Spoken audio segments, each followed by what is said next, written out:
When you hear $1 million homes, immediately you think, oh, that's my future.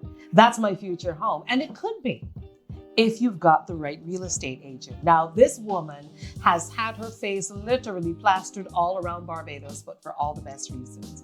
Today, my guest on the Pivot series is Cherita Odell of $1 Million Homes, real estate agent extraordinaire, and dare I say, property mogul. I'm just going to put it out there in the atmosphere and she can back me up. How are you, Cherita? I am good. Pleasure to be with you. And I felt so honored when you called me and wanted me to be a part of the series. Well, I thought to myself, who else though? To be perfectly honest, when you talk about making a pivot, you would have made a pivot. Yes. Which is definitely what we're going to get into where the show is concerned. But first, I thought for your memory's sake and for the entertainment of our audience, do you remember how we actually first met? I know it was at school, in secondary school, but I can't remember the details. So the details were as follows. Oh gosh. I would have effectively missed the first day of school, going through, paper transfers, et cetera, et cetera. You did not miss the first day of school. So you know how that is when you establish your territory. This is where I'm sitting. This is who I'm sitting beside. Correct. This is it. Well, I got there on the second day of school and the only empty seat was yours. Really? Because apparently, poor dear, you had an asthma attack. So you were home the second day of school. What? So they said, well, just sit here and we'll sort it out tomorrow. They did not sort it out the next day. So I sat there again. And all I could see is this tall, never-ending figure coming towards me, looking down on me. And she said, you're in my Oh my gosh. You sure that was me? Oh, it was you. It was you, Cherita. And I thought, yeah, about that. So they had to get that sorted. And then by default, I ended up sitting beside you for the rest of the year. Everything for a reason. Everything for a reason. Everything for a reason. So I thought, well, you know what? Sometimes you got to make a pivot, even as early as third form. It's true, to make this work. So could you imagine you're being in school and you're picking your subjects and you're thinking about my future. What was Cherita's future looking like then? Oh gosh. To be honest with you, I was one of those children that my future was about, you know what? First of all, let me just make it out of school with subjects that I can pass in. So whereas we were at a school where people were thinking I want to be the next lawyer, the next doctor, I was like, I don't know where Spanish, French, and math at A levels are going to get me, but those are the best ones that I'm good at. Let me just start with the little things. Let me get through school. And the rest would fall into place afterwards. That was literally my thinking. But then you were also an elite athlete. Ooh. So now you have Spanish, French, math, and running shoes. Good point, So, good point. like, where was athletics going to fit into this scenario? Well, the beauty of track and field in my life is that it helped me get to the next level in terms of a full athletic scholarship. And Rice University, when I got there, they said that you did not have to declare your major until the second year. Oh. They understood that 18 and 19-year-olds might not know what they want to do for the rest of their life. They don't know what they want to eat. Like, what are you talking about? So that helped me. I said, you know what? I like something related to business and I can speak Spanish. So let's do a double major in business and Spanish. And at some point in time, the rest would fall into place. That was my thinking. Always something will fall into place. Just do, just be, and it will happen. So it sounds to me like faith has pretty much been the common thread throughout whatever you were doing. Faith, like, listen, I don't know what's going on today, but this might fall into place tomorrow. Yes. I grew up in the church from young, was not the most saved, sanctified person during university, as most people are not. But faith was always a fundamental in my life. So I always believe from early, step out. And if this is for you, it will happen. If it is not, it will not. As plain and simple as that. But when you step out boldly. Right. And you will know in seconds or minutes or days if you are going in the wrong direction. And if you are, turn around. Correct. Correct. Don't put so much pressure on yourself. And I think that's what a lot of us do. But sometimes just step and see where it takes you. Now, Rice University not only took you on an athletic scholarship, girl, you represented Barbados at the Olympics. Yes, you will never forget the Summer Games of 1996. Listen, that was a pivotal moment in my life. Qualifying for the Olympics, I actually qualified out of anger. My coach had made me, through my fault, I missed a meeting. And because of that, I was not allowed to go to Hollywood, where there was a track meet. I was irate, to say the least. However, at the next track meet, I was so angry that I just jumped out of venom.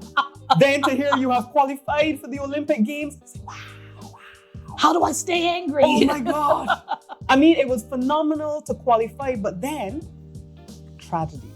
Imagine being at the highest and lowest point of your life at the same exact time. Unbelievable. You know, so I made it to the Olympics in Atlanta. What people don't realize, to keep yourself fresh before the actual event, you have a practice meet just days before your event. Mm-hmm. I went there. I was the last jumper to go down the runway. Shortly before me, it started raining like cats and dogs. Okay, so there's a rule there that we are not getting off the track until we see lightning. So this is not the Beijing thing where, oh shoot, is a little rain, run into the stands. No, you keep competing. Right. And they said that they would shut down the meet after me. They would shut down my event after me. I ran, I took off, the board was wet, I slipped, I tore my right hamstring in 3 places. Oh. Top, bottom, and middle. And it was almost to reinforce that you cannot get healed up in time to do the live thing. Not enough strapping available. No. So we did everything. We did every treatment, every therapy possible, everything. And listen, I always tell people, I know what it is to run out of tears. When you cry for 2 days, yeah, they dry up. They dry up. The 48 hours of constant crying, oh man, they do dry up. And the toughest part about it is, how do you call your parents and explain that? That was harder to me than the actual injury itself. How do I call them and explain, yeah, mommy, daddy, I can't go on because. So to build up for that was painful, but every cloud has its silver lining. Mm-hmm. While I was there and hopping around in the village, there were some missionaries. And they identified me from afar as the poor, pitiful, pathetic little thing that they needed to give a Bible to. She needs prayer. Yeah, she needs Jesus. She needs Jesus. They rushed at me with that Bible. And, I took it happily. And the joke is, that is my Bible to this day. And I always believe everything for a reason. They went to no one else in the group of agents. Wow. They came straight for me. And that event has been the core of my life, in the sense that when you get to that point where you have a high and a low at the same time, it takes a lot to topple you after that.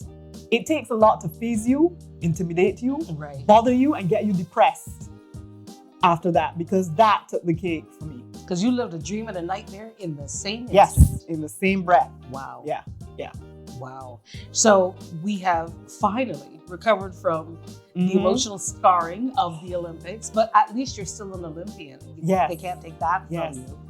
At Terrific Tiles, we totally understand all of our customers' needs. Whether you decided you redone your bathroom or looking to tile your entire home, our service is guaranteed to give dream results. It's a terrific time to win a $5,000 shopping spree this Christmas. When you spend $200 or more, you're in with a chance to win. Plus, you can win Farmer's Choice hams and other amazing prizes daily. Let our helpful and friendly staff help give your home the terrific upgrade it deserves.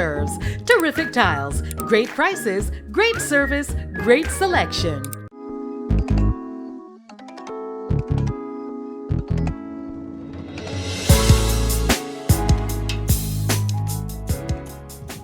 So, what did you go into next? Like, what was the next step going to be for you? Well, like most university graduates, I came home, sent out 1,000,001 applications, all to hear as, well, thank you for your thing, but we'll keep you on file. Yes. And I did get a couple interviews finally, and my first job started as a management trainee at At the time, it was Accra Beach Hotel on the South Coast. Mm-hmm. And it was a great training ground for, I enjoyed it to the core because it was perfect for somebody like me who just was.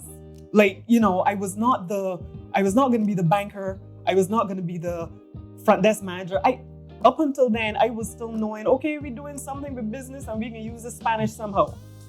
And it was the perfect environment for those business skills, leadership skills, HR skills to grow, and also the marketing skills as well. Mm-hmm. So I was grateful for the first 2 years, which was just training. I trained in every single department, every single one. I knew how to fold sheets and prepare rooms. I was walking about with the maintenance team, fixing, plumbing issues. And I was the chef, dropping your fish cakes in time for the manager's cocktail party. Right. So I had the full scope of things and I loved it because that was who I was. I was always a multitasker at heart. Wow. So that's like the full gamut. Yes. In one set of training. Love and they're it. paying you to do it. Yes. That's good. Yeah. That's not a bad thing at all. So business is at the core. I'm assuming some measure of marketing is also at the core. Mm-hmm. So you're thinking, okay, I feel like I found my thing. This Yes. is my footing. Yes. So then I was actually made to be sales manager. My job was to put butts in beds and fill the hotel. My job was to come up with creative ideas from a marketing standpoint to attract people to the hotel. And also to travel and rope in the travel agents and stuff and convince them this is the hotel to send your people to. Yeah. I thoroughly enjoyed it. Because what I liked about it too, I was not held captive by rules and regulations. I was just told, get the people here. Right? So it was up to me then to, do my thing, introduce it to the general manager. And for the most part, he was for a lot of my ideas. So I sat down in management meetings, seeing the fruit of my labor, literally hearing, okay, well, the hotel is bringing in X amount of people this year and we've made a profit of Y. Right. But that's when my heart started feeling, wait a minute, I've done all this. I'm hearing our profit is X amount of, lots of dollars, lots of zeros behind those dollars. And my salary is what? Right. It's kind of like puttering along. Yes. Yeah. And so as much as I love the job, I kept saying to myself, but how do I climb higher? Because there's a ceiling above me in the sense that, as the sales manager, I was my own department, so to speak. Right. The only thing after this was the general manager's job. I didn't necessarily want that level of responsibility. So is my salary going to stay at this for the rest of my life? And I felt kind of restrained by that. Mm-hmm. That no matter what I did, I would always collect X dollars on the 25th or 26th of the month. Right. And that was it. And my heart started to kind of want more. So that's when, even on the side, I was always that Monopoly player, right? I always wanted the hotels and the houses and whatever. So I'm like, okay, how are we going to do this? So guess what? I dug up my skills. I could teach swimming. I taught swimming to babies and adults. Yes. I got marketing skills. Let's use marketing consultancy to help with, back then I did a little stint with Barbados Music Awards. Oh, yes. Yes, help to do some sales and advertising for them. What else can I do? What else? I'm a good typist. Good typist. Listen I to me. love it. And before the era of the laptops, when everybody had a laptop, UB students needed their papers typed. That is correct. For $4 a page, I will do it for you. And if you pay me $10, I will get it to you express. So I was, harnessing all my skills to have stuff on the side to supplement my lovely hotel career. Mm-hmm. But the desire that, look, to do the things I want to do in this life, I need more. You need more. I need more, and I need to feel soul satisfied. It's one thing to work for somebody, but I want to do this for myself. Like, we sitting down in meetings and you getting all of this. How much profit? And I still here? What if we were to flip the tables and I start to make that kind of profit for myself? So that curiosity always drove me. Esquimalt. Value, convenience, we got it. 50 stores and services, yeah, we got it all. When it comes to you and your family, it's here in Haggett Hall. Style, food, court, this mall has it all.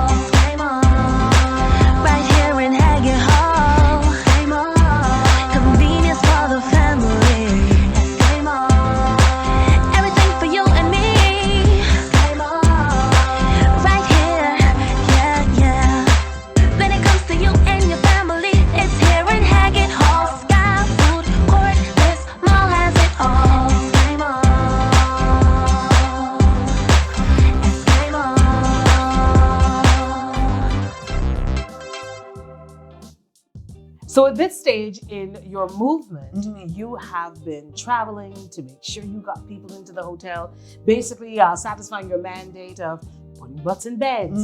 And you're having a grand time doing it until you realize that the qualities that you have brought to the job, which actually net real profit, the requisite profit is not coming back to you. So most people would have either decided, well, I'm going to work harder, I'm going to sell more, I'm going to bargain for more. But you actually made a pivot where you started to supplement your income doing other things. Yes.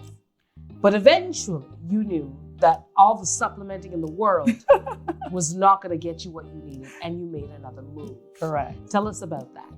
So I must say, I love my experience at Accra. It will, that was the job that you couldn't beat it in terms of that family feel. I had an overall great experience, so I can't knock that at all. However, I was hungry. And one day I came across an ad for luxury condos in, I think it was like one of the property magazines or something.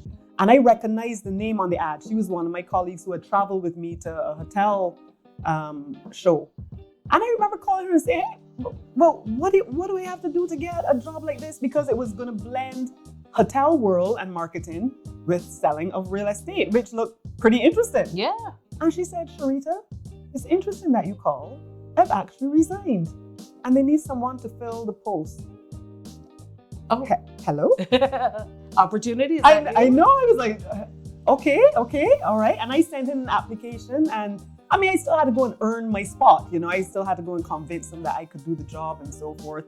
And I went over to that organization, and it was up my alley. It involved multiple things. When you're hyper like me, you need many things to keep you engaged.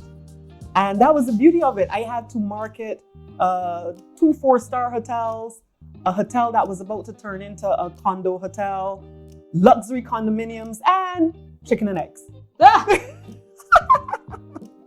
So it was so funny because when other hoteliers and tour operators saw my email address come in, and the email address was indicative of the chicken and eggs part, right. They were royally confused. It's like, I'm sorry, what?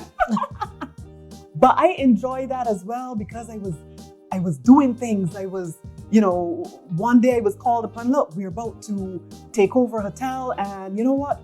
We need you to be acting general manager. Yeah, we're going tomorrow to the meeting. So, Cherita, this is your staff. Hi, okay. But I like that kind of challenge because that type of adrenaline rush drove me. I get off on that. Okay. And then trying to figure out, okay, how are we going to get this done? And from there, though, I think the turning point for me was realizing the luxury condominium project, which had 16 units for sale. By the time they got to the 9th unit, I was like, wait a minute. All of these sales are coming through me. And once again, my salary is what? Flatline.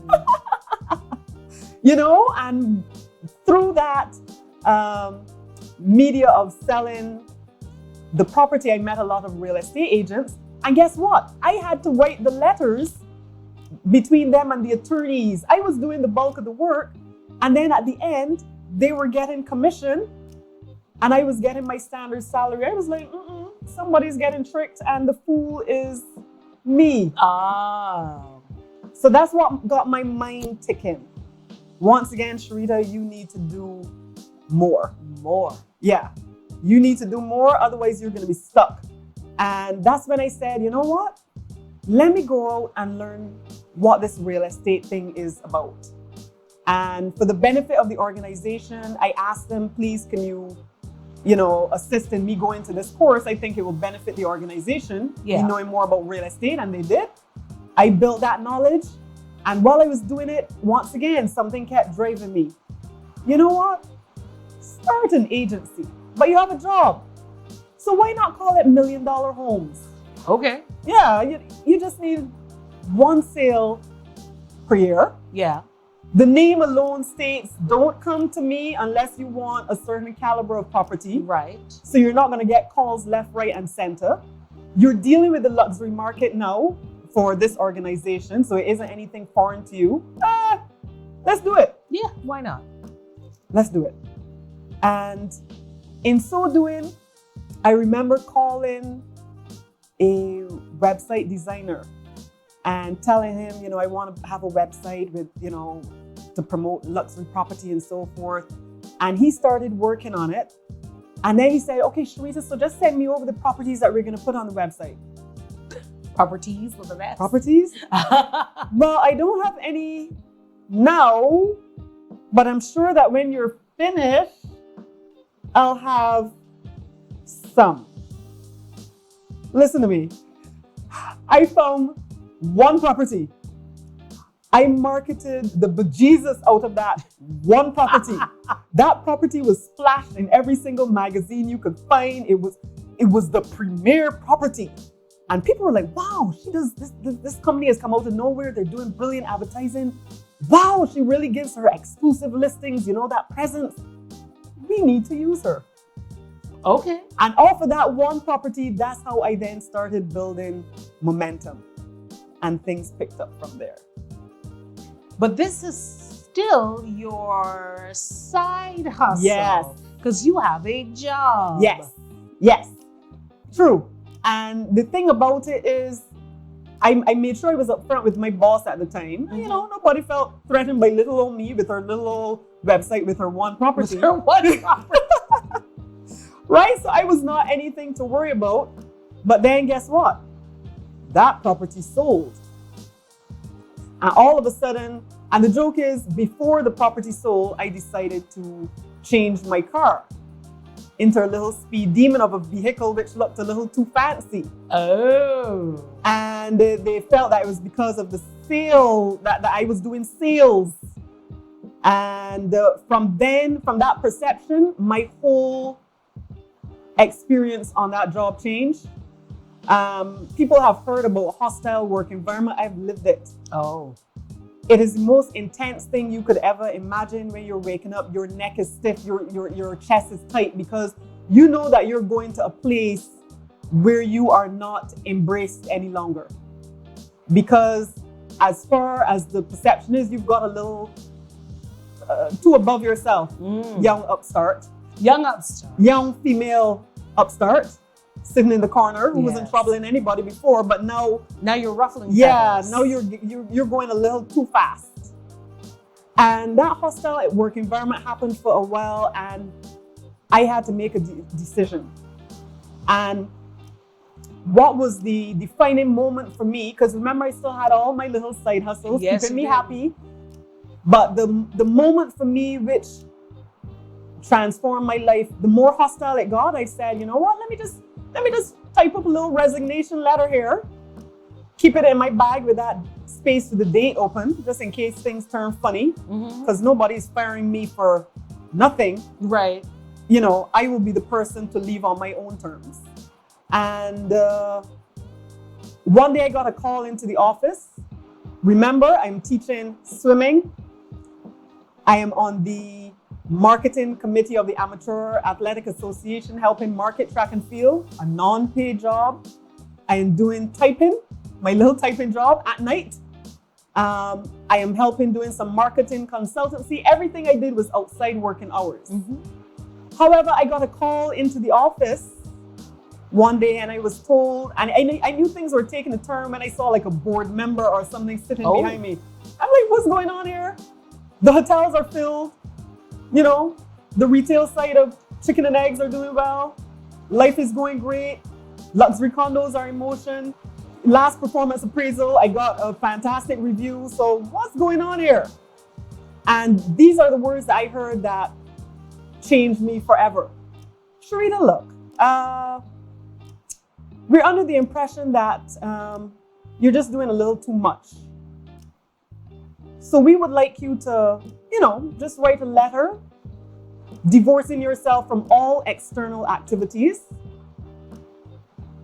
Sorry, I don't understand. You mean the extracurricular activities that I do afterward? Look, we just want you to write a letter divorcing yourself from all external activities so that you can focus on our work. And at that point in time, I was confused, I was perplexed, I was like, what is going on? But I heard a gentle whisper, and I know my master well. And that whisper simply said, this chapter is closed. All right, I'll write you a letter. Give me until tomorrow. And at that point in time, unbeknownst to them, I went and packed up all my stuff. I went and downloaded all my files. I went and took out everything that was necessary to me. And I took out my little dusty old resignation letter. Came back the next morning with it completed, and I submitted that. Cherita isn't stupid. What I did too, I said, you know what, this could get ugly. Let me call in the 2 office gossips and give them my exclusive story. I called them in one by one, give them the exclusive, the full rundown on everything that happened, because I knew when I left that organization, I would need people to fight my battle and share what was the truth. Right. And lo and behold, that that handing over of the resignation letter, let's say, happened at 9 o'clock, 9:30 in the morning. And then all of a sudden by 12, I got a call. You know what? Thanks for your 1 month's notice and everything, but it would be good if you leave right now. No problem, that's fine. Let me just go and say bye to everybody and thank you for everything. And that is how I closed out that chapter. And I remember saying to, the senior management, you know what? When you know who you are and whose you are, you fear no one and life will be great. Sayonara. So Cherita, according to your story, once again, we are out flying on faith. Yes. So what is happening now? What is going through your head? Because now the reality must have set in. I resign. I know. But listen, I mean, that might not have been as easy for people to do, but I sat down and I weighed the pros and cons. Number one, I said, you know what? I need to feel soul satisfied and I'm not feeling it here. Number two, let's look at some physical realities. There are standpipes all around the island. I will have water to drink. We have mangoes, coconuts, lots of fruit trees. I will find something to eat. Even if my money whittles down to zero, physically I can survive. My mother still loves me. I have a roof over my head. My needs will be met. So once I established that I could make it on that basic human needs level. Right. And I wasn't too proud either if push came to shove to go out in the cotton fields, because I had beautiful hats that I had never worn. Go out in the cotton fields, albeit it would have been with my latex gloves. I could have picked cotton if need be. I think once I established those fundamentals, I knew I was going to be all right. Because money was not the driving force for me. Peace of mind, soul satisfaction, and just staying alive. Those three things were looking as if they were going to work. So yeah, okay, I was good. But eventually, we did still have a website that we had to build. A web designer who's thinking, I still have one problem here, Cherita. And, and you still have this incredible ability to put people in homes. Yes. Or put them on their dream land. So what are we going to do with this talent? Well, little by little, I mean, the thing is, I must be honest and say I tapped back to 1 or 2 jobs simply because, society made you feel you need an income. You're not seriously just planning to work on your little website and hope it, so I tapped back for 1 or 2 jobs just to get the basic income to have gas and so forth. But that real estate business was my focus. And the beauty of word of mouth, things started to build. I started to get little apartments and enough money would come in to keep the bank account just hovering above zero. We're afloat-ish. Right. So when I was like, we're good. Yes. And so in that I was happy. I knew that I was not going to reach any mega status anytime soon, but the bank account had not gone below zero. So sometimes I would have to balance. Okay, do we take this $500 and put it into an ad, or do we? You know what? Let's put it into an ad. And that ad might turn into a rental of $1,400. Okay, you know what? I just need X amount of that to pay my life insurance, put the rest into another ad. And I had to make those types of decisions until the website started to grow, inquiries started to grow, and little by little that started to pick up. But don't be fooled, real estate is a numbers game. So imagine that would have gone on for a while. Imagine thinking that I was about to have a big sale and it would set me free, and then recession. Ooh. And what was hovering went down even lower and lower. And you're like, oh, there, we're about to run out of money, but keep going. And, you know, it was literally like God providing for the Israelites. Manna would show up just on time. Just on time. Just when you need it. So whenever that bank account was about to tap out, money would come. Fill it, replenish it, and little by little, the business was evolving. It was growing. People were knowing me. But the big challenge I had, how in a recession are you going to come with the name $1 Million Homes and still get smaller properties? So that's when I had to pivot. I had to say, you know what? Let me register another name that caters to the whole demographic of the island. Barbados Real Estate 246 was born. So that when I put stuff out there, you know, I could achieve sales without having the luxury grandeur hanging over my head. Right. Which is a very niche market. Yes. Yeah. And then other decisions I had to make. I spent a lot of money trying to convince people to either go through $1 Million Homes or Barbados Real Estate. And then one day it hit me, but people know you, Cherita. People know you from whether it's into school sports or being on the radio or in some other capacity, they know you, Cherita. So I was like, you know what? Let me just put the name Cherita out there in my picture, lest they get confused that it's someone else. And of course, you know, your mother, your family, your friends, you're gonna put your picture out in public. You know, you can try. You know, we were taught in Barbados to dumb it down. Yeah, temper yourself. But I was like, look, this is my thing. I am going for it. And I started creating signs with my picture. And from that, people recognized it. Cherita, why I didn't know you was in real estate? I got a house here for you to sell.